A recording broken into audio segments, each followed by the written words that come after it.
కాళేశ్వరం ప్రాజెక్టుపై కేసీఆర్ ను విచారించింది PC Ghosh commission. దాదాపు 50 నిమిషాల పాటు ప్రశ్నించింది. కాళేశ్వరం ప్రాజెక్టు నిర్మాణం, తీసుకున్న నిర్ణయాలపై క్రాస్ ఎగ్జామినేషన్ కొనసాగింది.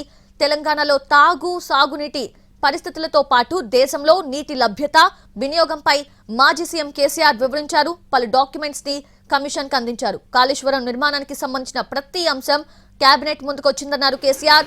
మంత్రివర్గం నిర్ణయం మేరకు ఫైనల్ చేశామన్నారు ఆయన.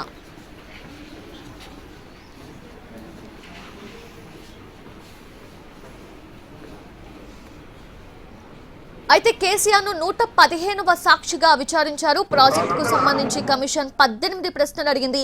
ఆనకట్టల నిర్మాణానికి ఎవరు నిర్ణయం తీసుకున్నారని అడిగారు. కాళేశ్వరం కార్పొరేషన్ గురించి కమిషన్ ఆరా తీసింది. కొత్త రాష్ట్రంలో నిధులను ఫోకస్ లో ఉంచుకొని కార్పొరేషన్ ఏర్పాటు చేసినట్లు కేసీఆర్ తెలిపారు. ప్రాజెక్టు వేగంగా పూర్తి చేసేందుకే ఈ నిర్ణయం తీసుకున్నట్లు వివరించారు. బ్యారేజీల్లో నీటి నిల్వ గురించి కేసీఆర్ ను కమిషన్ అడిగింది. ఎంత నీరు నిల్వ చేయాలన్నది ఇంజనీర్స్ చూసుకుంటారని కేసీఆర్ చెప్పారు. బ్యారేజ్ల నిర్మాణ స్థలం ఎంపిక, మార్పు సాంకేతిక పరమైన అంశమన్నారు.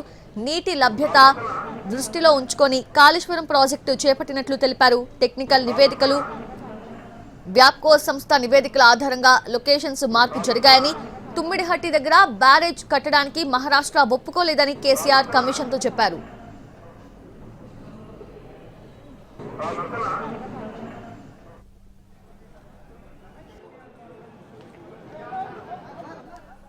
మేడిగడ్డ దగ్గర 230 టీఎంసీల నీళ్లను లిఫ్ట్ చేయడానికి అవకాశం ఉందని కమిషన్ కు కేసీఆర్ వివరించారు. మెయింటెనెన్స్ కోసం 280 కోట్లను ప్రభుత్వం కేటాయించిందని వెల్లడించారు. ప్రాజెక్టుకు కావాల్సిన అన్ని సర్వేస్ చేశామన్న కేసీఆర్, కేంద్రం నుంచి రావాల్సిన అన్ని అనుమతులు ప్రాజెక్టుకి వచ్చాయని గుర్తు చేశారు. ఇక ప్రాజెక్టు నిర్మాణంలో 4000 మంది ఇంజనీర్స్ పనిచేశారని, ప్రతి నిర్ణయాన్ని నివేదికల ఆధారంగా ఇంజనీర్లు నిర్ణయాలు తీసుకున్నారని అన్నారు. The life line of Kaleshwaram project అనే పేరుతో ఉన్న డాక్యుమెంట్ ని కమిషన్ కు కేసీఆర్ అందించారు.